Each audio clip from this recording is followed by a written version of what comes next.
G'day, I'm Owen. This is the official Pub Test podcast where we are looking at a Jack the Ripper namesake. Jack the Stripper. Yes, we are going back to London, but this time the West End and the 1960s. Now there are plenty of jokes that could be made about this, but it's no laughing matter. This bloke was, in my opinion, even more depraved than the Whitechapel Fiend. So what did he do? Who may he have been? Let's put it to the pub test.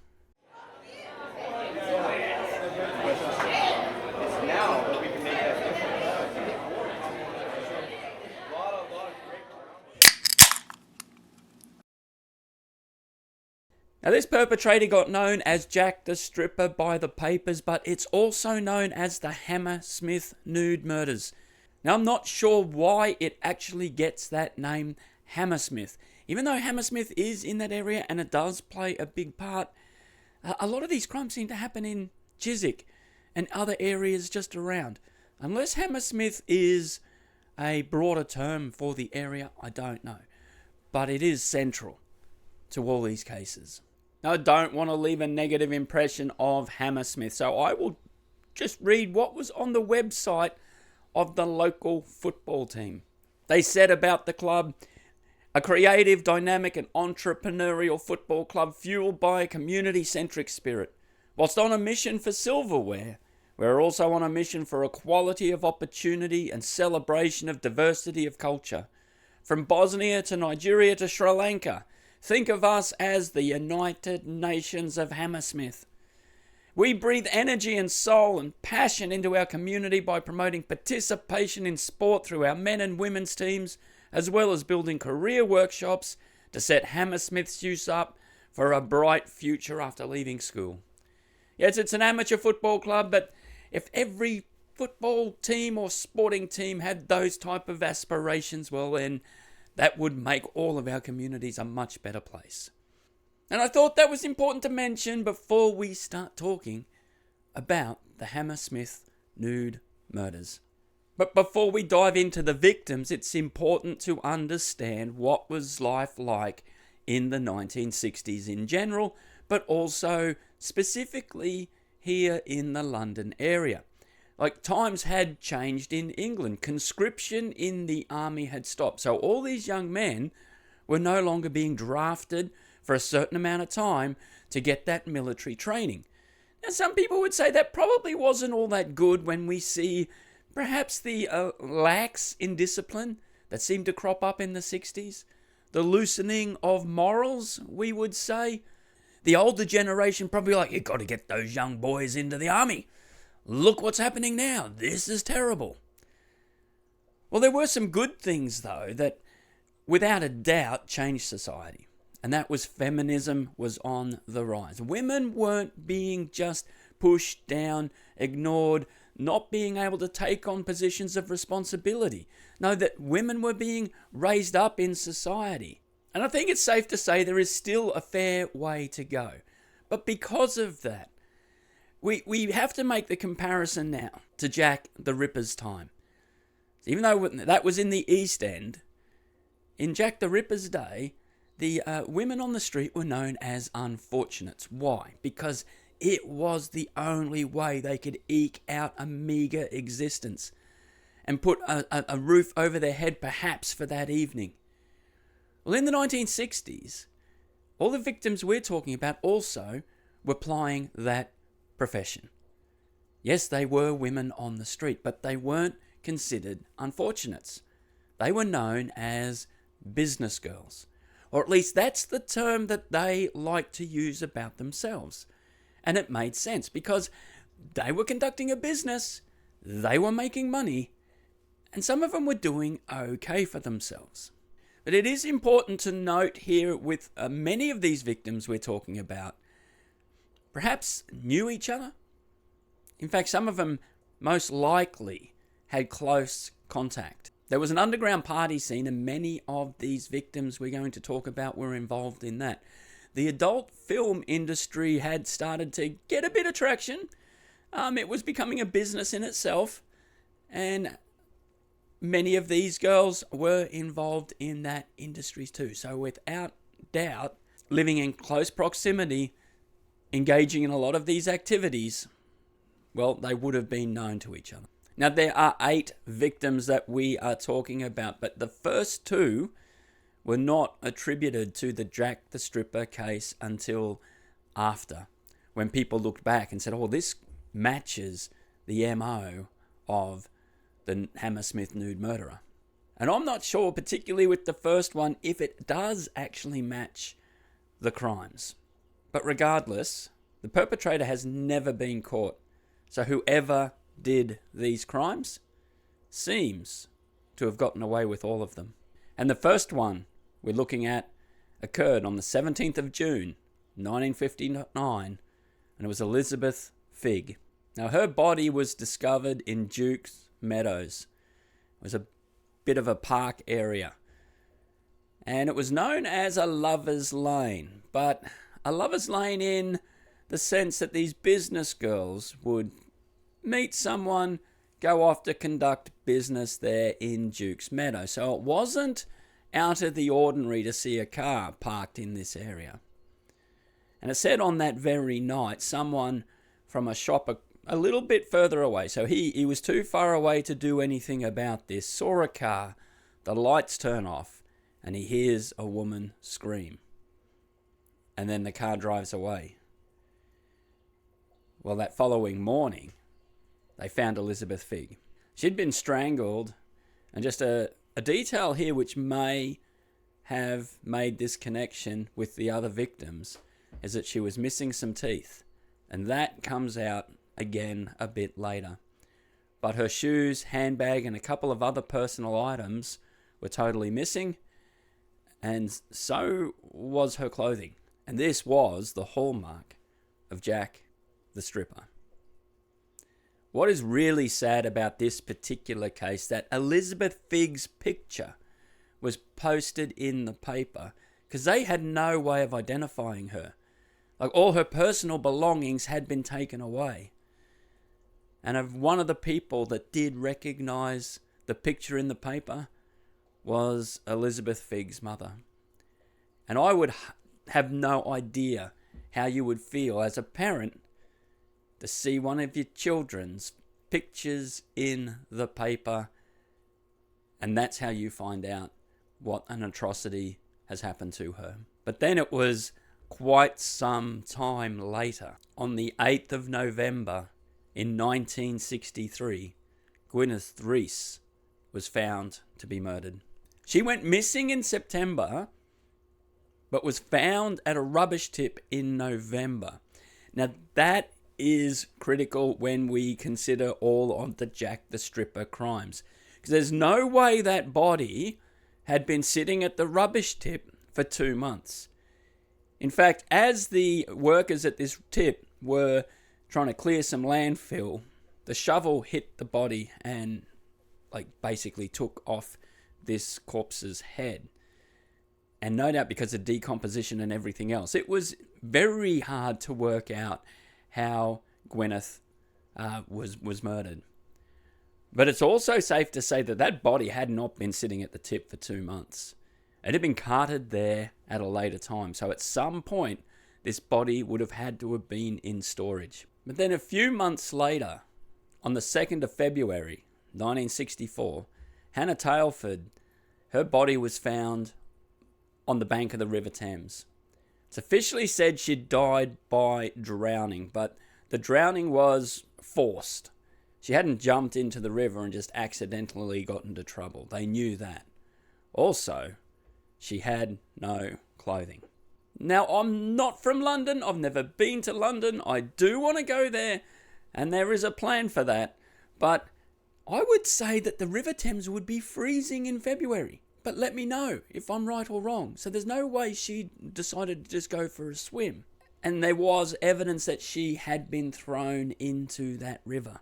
Sadly, she had a partner at home and a child as well. But this was beginning to become a problem to the police. They hadn't yet made the connection with the other 2 crimes. But now, in this Hammersmith area, females are starting to lose their life, which probably triggered a thought back to Whitechapel in 1888. Well, on the 8th of April, 1964, Irene Lockwood was also found on the River Thames in Chiswick. She was pregnant and was noted she died by drowning the same way as Hannah Tailford had. And now the police knew they have a serial killer on the loose in Hammersmith. But only a couple of weeks later, on the 24th of April 1964, Helen Bartholomew, she was not found near the River Thames, but she was found strangled. No clothes. But there was an interesting detail that starts to become a bit of a pattern. Flecks of paint are found on her body.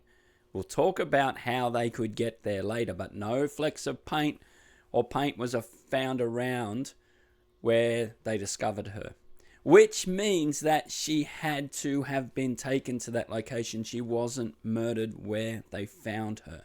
But then there's a break in these crimes until the 14th of July 1964. Mary Fleming, she's found in Chiswick. She's been strangled. She has no clothes. And they also find the same type of paint, flecks of paint on the body. Then on the 23rd of October 1964, Frances Brown was last seen getting into a car with a client. Yes, she was a business girl as well. And same thing with her though. She was found strangled, no clothes. Yet there is an interesting connection with Frances Brown and another event that happened during this time. It was known as the Profumo affair. Now what happened, this John Profumo, he was in his 40s. He was the Secretary of State for War in the early 1960s. He was seeing a business girl, Christine Keeler. She was 19 years old. She was an aspiring model, but she was making money conducting that business. And the problem with John Profumo was he was married, and that caused a bit of a scandal, obviously, probably affecting his relationship at home, no doubt. Yet there was a bigger problem. There was a bloke called Yevgeny Ivanov. He was the military attaché to London, but he was from Russia. So he was the military diplomat. He also was in a relationship with Christine Keeler. So now you got a high official, the Secretary of State for War, perhaps doing a bit of pillow talk with this girl who's now going off to the direct enemy, the Russians, and maybe sharing some secrets. So that caused a huge stir. But where does Frances Brown come into it? Well, there was a bloke called Stephen Ward. Now, he was the one that introduced Christine Keeler to John Profumo. Now, when I say introduced, I think it was, you can pay this amount of money and I'm keeping a certain amount of money. Yes, it would seem that he was what we would call today a pimp. And he got into trouble for conducting that business, particularly because national secrets were on the line. So Stephen Ward himself goes off to court to face charges. Well, they don't throw the book at him as such. They effectively only find him guilty of the 2 charges of making money from a moral business. Unfortunately, before his sentencing, because he'd lost all standing in the community, he was a bit of a socialite. He took an overdose of sleeping pills before he got sentenced. But Frances Brown and a couple of other people testified at that court case, and this was big news. So she had a little bit of profile, Frances Brown did. And in saying she testified, it's unsure exactly if she testified against him or for him, because I've seen both arguments made. But it was proven that he was making money out of Frances Brown's occupation as well, and that was why he got convicted. But because of that scandal and Frances Brown's connection to it, the press ramped up reporting on these crimes, which also would have ramped up the pressure on the police. That is important as we go through as well. But our final victim was found on the 16th of February, 1965, and that was Bridget O'Hara. She was found near the Heron Trading Estate, or I'm calling it an industrial estate. At least that's what we'd call it over here in Australia. So you got all these factories and industries, and about 7,000 people worked in this estate where these factories were. Well, she was found nearby, and what is of note is that there were flecks of paint found on her body. Now, funny thing was, there was an electrical transformer nearby, and they said the paint matched what was on that transformer. Now, they could tell that her body had been stored in a warm location, and so the thought was perhaps it was at that transformer, because the heat from the transformer may have kept the body a little bit warm. I'm not sure about that, as I'm going to discuss. But this was a massive breakthrough in the case, because they could make a connection with the paint and this industrial area where lots of manufacturing and spray painting was going on. So then, they've now got a suspect pool of about 7,000 people. But I first want to discuss, before we get into possible suspects, the idea that they thought, well, because the same paint was on the transformer, that's maybe where the body had been stored. But see, transformers aren't painted out on site. They're painted back in the factory. So I'm guessing, well, you'd hope that the paint would be dry when it left the factory. So when it was installed, the people installing it aren't getting paint all over them.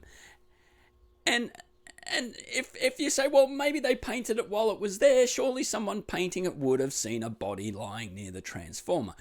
So I don't see why they make that connection, but it was an important thing for the case to start narrowing down who may have done these. But the flecks of paint are important. If you've ever done spray painting and you get a little bit of a can out, well, you get a few dots sometimes on your hand.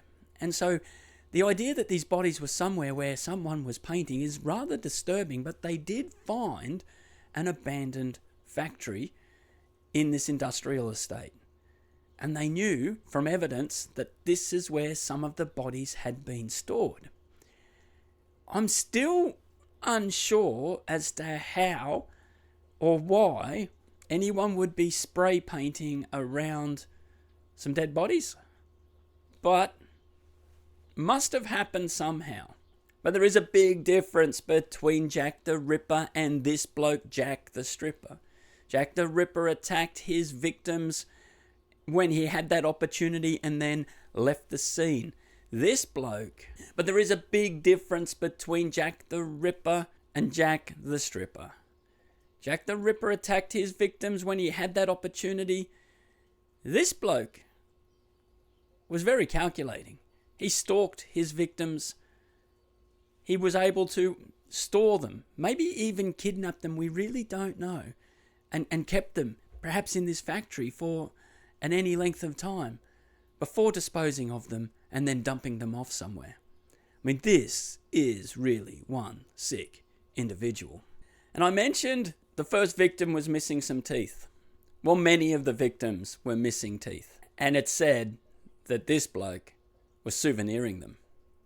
Yep, from the victims, he was taking some teeth and keeping them as trophies. I mean, we are talking about one sick hooer here. That's not to say the police, though, didn't have some suspects. And we're going to put some to the pub test. Firstly, Kenneth Archibald. He lobs in to the Notting Hill police station on the 28th of April, 1964. So right in the middle of when these crimes were occurring, and confesses to the murder of Irene Lockwood. He sits down in that confession and goes through details about the crime that only the perpetrator could have known. He would have had to have been there. Well, he's sent to trial in June of 1964. And when he's standing up there, says, "Enter your plea," he pleads not guilty. He retracts his confession. He said, "Look, I was drunk, I was depressed, I didn't have much going on in my life, and I don't know what I was doing. And when I realized the magnitude of what I just confessed to, well, yeah, I didn't do it." They have virtually no evidence against him. The jury find him not guilty, and the judge releases him. And on his way out, he says, "Oh, look, that was a harrowing experience. Probably lost my job, but I might go off and have a drink." Now, this story reminds me of Alfred Blanchard in the Jack the Ripper saga, a bloke having a few beers, running his mouth saying, "I'm Jack the Ripper," and he probably cost him his job as well. Yet, I find this one really interesting and very intriguing. See, Kenneth Archibald went in and confessed on the 28th of April. Irene Lockwood was murdered on the 8th of April. Another victim happened on the 24th.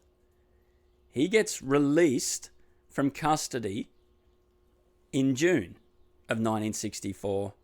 No crimes occurred to the end of April, May, and June, but the crimes pick up again in July. That seems very coincidental.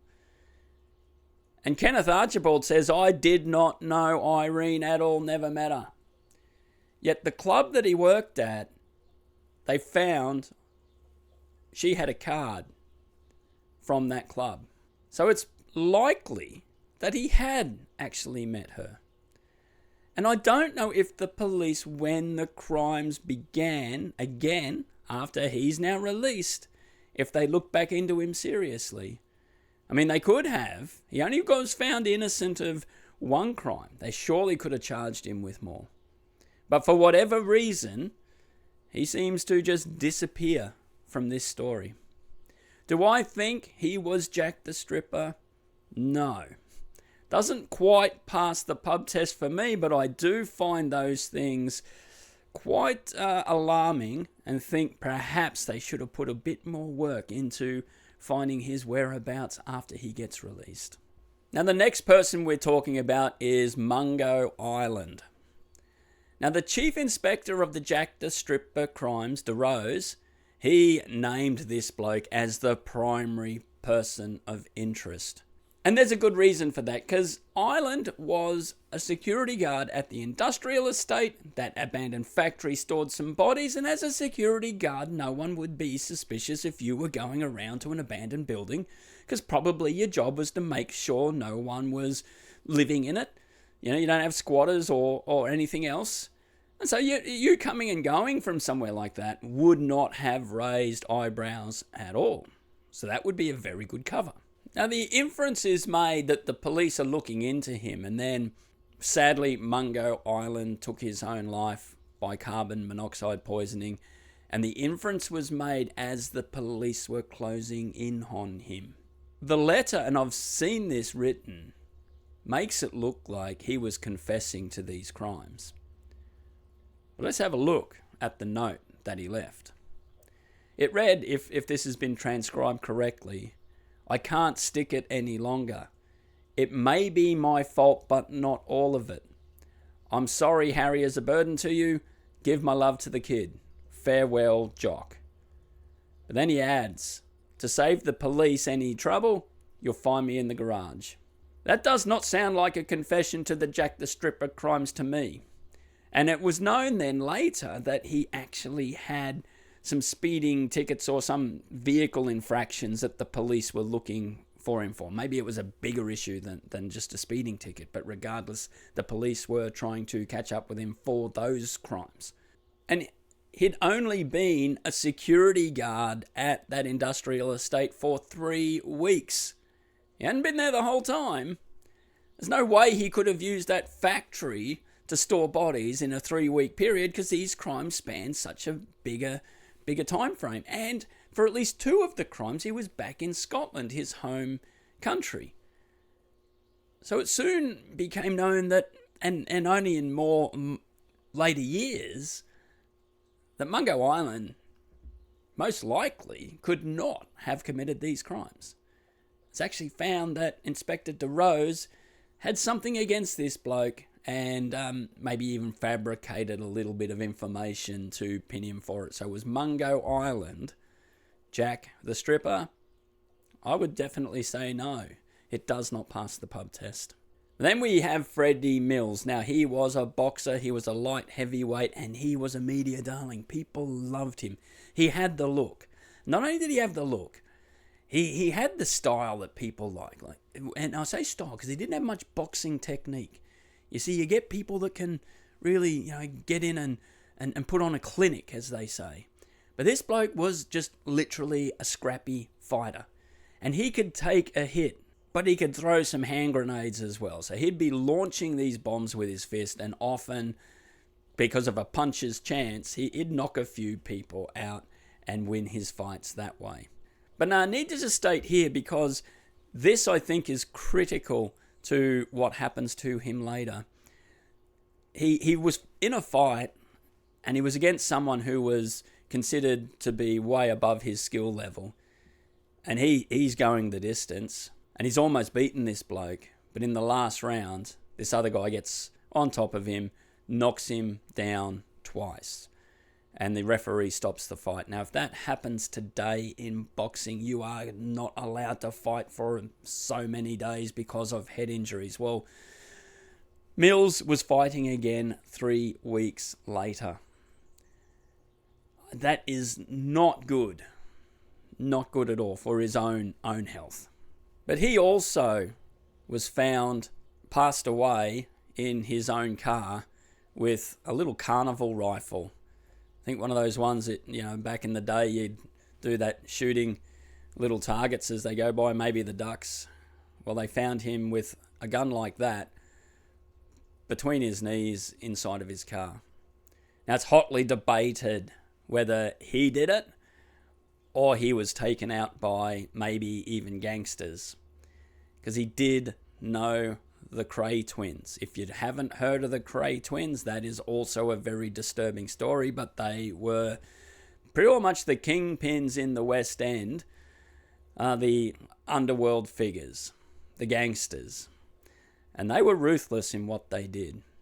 And Freddy Mills did know the Krays, because there was a suggestion that he perhaps was either a gay man or perhaps maybe bisexual, and his male lover had died and he couldn't live without them, and that's why he took his life. But it was actually one of the Kray twins' wives that came out and said that's a rubbish story. Johnny Mills is a man's man. Now, that's just saying, that's quoting her words, because that's how people viewed things back then. Said there's no way that he was involved in anything like that. The fact that, I'm not getting into the statement, I'm just making the point that she knew him. So therefore, he knew the Krays. There's a possibility that maybe he got on the wrong side of them. But it's also said that perhaps he knew the police were closing in on him, because the word on the street was Freddy Mills had committed these crimes. And so because the police were coming in on him, then he just couldn't handle it and then took his own life. I personally feel the reality is much, much different. I think all these hits to the head, and that is not good. Like the concussions he would have received in his boxing career. He fought 101 times. And they say that they were all very brutal contests. He was having dizzy spells. He had depression. He had constant headaches. He made £100,000 in his boxing career. And when he died, he only had £387 to his name. So the money was running out. And he no longer had the notoriety. Like you're famous for a moment, and then you're soon forgotten. And some people really struggle with that. These sporting stars don't know how to navigate back into a regular life. And I think for all of those reasons, tragic as it is, I don't see that this had anything to do with the Jack the Stripper crimes.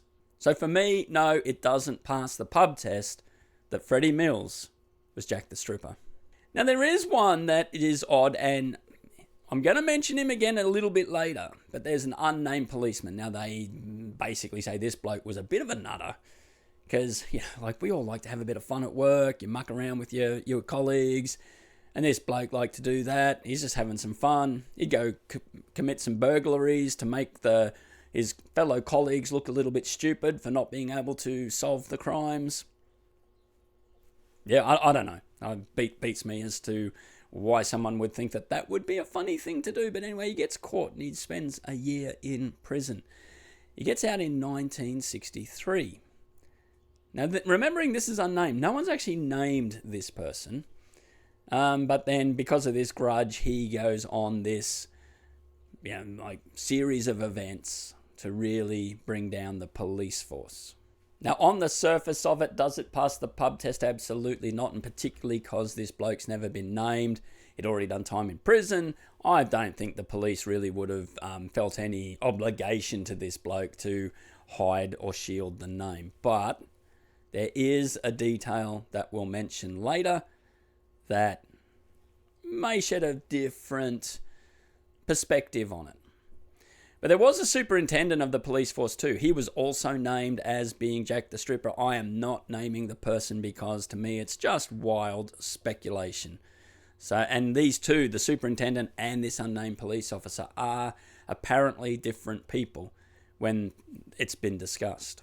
But then in later times, a very interesting suspect did crop up. A bloke by the name of Harold Jones, who was born in 1906 in Wales.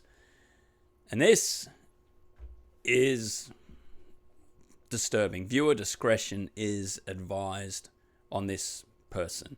He was only 15 when he first committed crimes. Now, at 15 years old, Harold Jones was working in a store. And then a young girl, Frida Jones, was sent to that shop by the parents. And 8-year-old Frida would have been so excited. She's been entrusted with going to this shop to buy the goods the family need. And she's going to get a penny for her troubles. And you remember when you're a kid, that's so exciting. You get a little bit of money, you maybe go buy some lollies or something. And a penny back then probably got you a little bit of gear. Well, the parents get concerned when she doesn't return. And they have to go searching for her. And it was a small town, a small community. So that all the community get involved in searching for Frida. She's found about 220 yards, 300 meters away from the shop where Harold Jones worked. And he said, yes, I did serve her. But she left the shop, hadn't seen her since. Someone, though, says they saw Harold Jones take Frida to where the body was found. He gets charged with her murder. And I won't go into the detail, but he did more than just murder poor Frida Jones. This 15-year-old kid. Like, that's Harold Jones being 15, Frida only being 8. Well, at the trial, the evidence is so circumstantial, and we're talking back, we're only talking in early 1920s here. There's no DNA.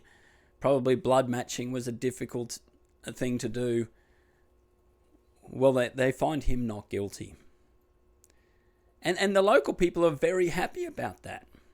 Because they go, yeah, this young lad we know, that we see at the shop, there's no way he could have committed such an atrocious crime. And it's said that there's one bloke in particular, George Little, and this is recorded for a reason, as Harold Jones is coming back to his community, goes up to him and says, well done, lad, we know you didn't do it.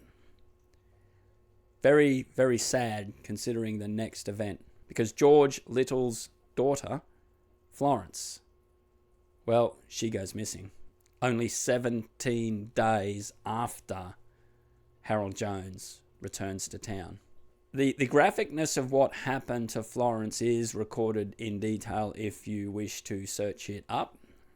It is disturbing. But they are searching for Florence because she's gone missing, like Frida did. They end up going into Harold Jones's house where his parents and family lived. And they note, up in like the manhole, the attic door, there's some blood stains. And someone has tried to wipe them away. So they investigate there, and that's where they find Florence. And again, what had happened to her is just absolutely brutal. They take Harold Jones in again, and this time he confesses to this murder, but then also admits that he had done the crime against Frida. Now, as he was only 15 years old, in Wales there, you could not be sentenced to death unless you are over 16. So he's sentenced to life in prison. He gets released 20 years later when he's at the age of 35. Now, this is a difficult one. I understand everyone has different opinions on these things. Now, prison is meant to reform you. Often we don't see reform happening when people go to prison. But there were people in the prison authorities saying we can't let this bloke out because there is something seriously still wrong with him. But they do release him.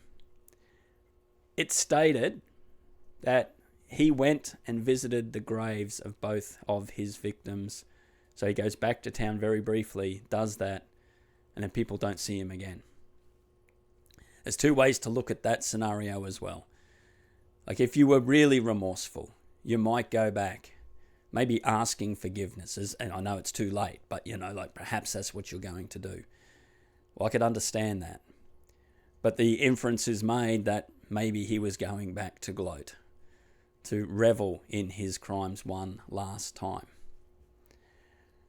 Well, understandably, Harold Jones moves away, changes his name a couple of times. But oddly, he's in Hammersmith during the Jack the Stripper crimes. And it's said he's working in that industrial estate. He actually dies in Hammersmith in 1971 of bone cancer. Had it been known Harold Jones was in that area, I guess they would have really looked into him, but they may not have realised it. On the surface, it would look very strong that he should be really right up there on the list. And people have done the investigation and said, you know what, he most likely was the perpetrator. Yet there is a thing here. And I know age is just a number, as people say. But when those crimes were going on, he was getting on a little bit. Would he have been able to perpetrate all these crimes and move the bodies? Well, it's possible. So I suppose the question is, does it pass the pub test? Well, it's close. The similarities between what he did with those two poor young girls and his motive when he went to trial and admitting to those crimes was because he just wanted to know what it was like to murder someone. I think it's way more disturbed than that when you see what he did to those people. It's very close to what he did to some of these other women, and also he souvenired a couple of items from those young girls, like the Jack the Stripper was souveniring things from his victims later. But it's still not 100% convinced myself that Harold Jones was the perpetrator of these crimes. But I think there's one other explanation of who Jack the Stripper could have been, or I should say, why he was never caught or identified. Is probably more shocking to us, not because of the nature of it, but because of what it means. The police in 1965 put out an open letter appealing to the perpetrator, saying, look, we want to talk to you and we will keep your confidence. In other words, they won't mention him, name him. They said, we'll meet you anywhere. In fact, we'll do it through a third party. We just want to have a chat. After that letter, no more crimes occurred. The police investigation just disappears as well. Again, similar to Jack the Ripper, after the Mary Kelly crime, the press reporting and the interest by the police just dived off a cliff. Likewise, after this letter, not much is ever mentioned anymore of Jack the Stripper. So I asked the question, and it is very, very disturbing to think that this could have happened. That the police did a deal with the devil. You might think there's no possible way they would have brought him in if they knew who it was. Well, maybe not. Remembering, a lot of psychologists say that a psychopath will only stop, 1, if he gets caught, 2, dies, or 3, almost gets caught. What if, because this is a real sick, twisted individual, but they're not out of control, they basically identify him and say, we know who you are, but we need you to stop. We are here to protect and to serve. We need to protect the people by making you cease doing the crimes. Yes, we cannot get a conviction against you because you are that good. Well, that would definitely stroke the ego of someone like this, knowing that they've beaten the police. Or perhaps they just let him slip away. Maybe send him overseas. Who knows? That's speculation. Maybe we'll find out in about 2065 when some of the police files get released. Did they know who this person was? It just seems very coincidental that upon releasing this letter, everything seems to stop. And it's possible, and I'm just putting out one more bit of speculation here, it could have been even Harold Jones who responded to the police. And he may have already been going downhill health-wise. So was there much point in bringing him forward, knowing that he didn't have long left anyway and maybe his health was going downhill? So they thought, we'll just let it go. At least we know no more victims are going to appear. And you would think that is so terrible. What about closure for the families? Well, I will say this, that closure, in my opinion, is a myth. I don't see, if you've gone through a horrific experience like this, one of your family have been murdered brutally, that just finding out who did it and how they did it is like reading a book and you close it and you put it away. I don't think that is possible. I don't think you could ever close that chapter. I think the pain would always be there. It may lessen, you may be able to move on, but it's never closed. I can understand why you'd want answers, and that would bring a measure of relief, but not fully. And the police would know that for sure, dealing with that almost on a daily basis. But surely now, here's an interesting thing. We could identify who it is. We could get the evidence collected by the police, run a DNA test, and we could get a match and identify who it was, despite whatever deal they may have done with this perpetrator. Well, here's the kicker. All the evidence that was ever held on Jack the Stripper has disappeared. It's just not there. No one knows where it's gone. Who could have been able to do that? Our unnamed policeman? I don't think he'd be able to sneak into a police station anymore. The police don't like him. He tried to make them look stupid. So I doubt he'd be able to get in and get the evidence out. But the police definitely could. But a higher up person could have said, take that evidence and get rid of it.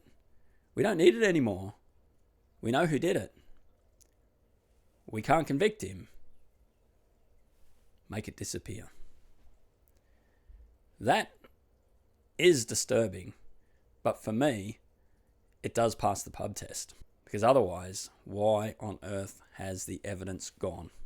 But that is my take on the Jack the Stripper crimes. Let me know what you think. Do you think any of the suspects I have mentioned was the perpetrator? Or are there ones, because there's more suspects than what I've just mentioned, do you think there's one that needs the pub test treatment that I could do down the track? But as always, your viewing is greatly, greatly appreciated. Thank you to all who are sharing these videos. Give us a like, give us a subscribe. I'm Owen, you've been watching the Pub Test, and we will see you on the next one.